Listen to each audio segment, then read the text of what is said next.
C'est devenu un rituel.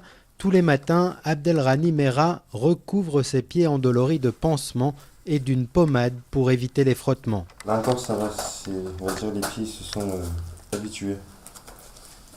Mais les premiers jours c'était horrible. Abdelrani est le frère aîné de Mohamed Merah, l'auteur des tueries de Toulouse et Montauban.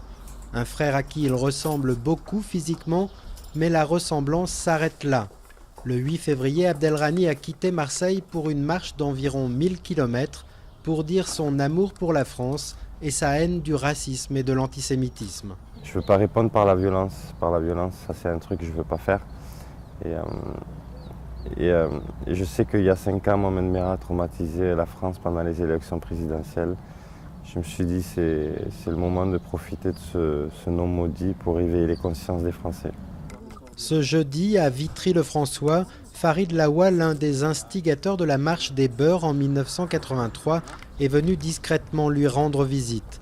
Car c'est en voyant le film La Marche qu'Abdelrani a eu l'idée de faire la sienne.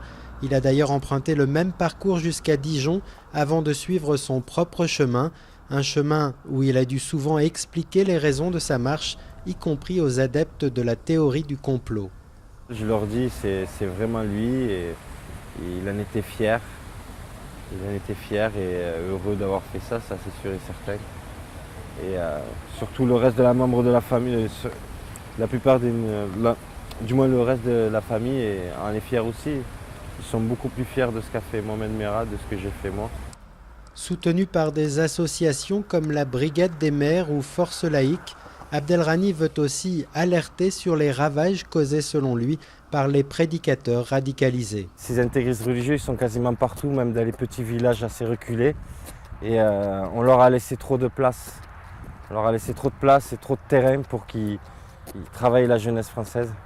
Le Toulousain a prévu de finir sa marche ce 19 mars à Paris, une date symbolique. C'est le dernier jour des assassinats commis par son frère, avec la mort d'un enseignant et 3 enfants dans une école juive de Toulouse.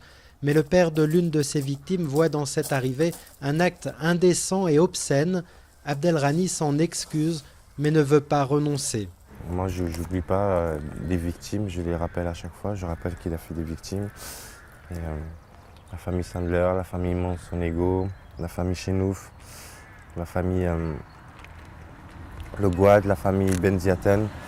C'est des noms que je n'oublierai jamais. En 1 mois et demi de marche, Abdelrani assure avoir reçu plus de félicitations que de mépris, mais il sait que le chemin de la réconciliation est encore long.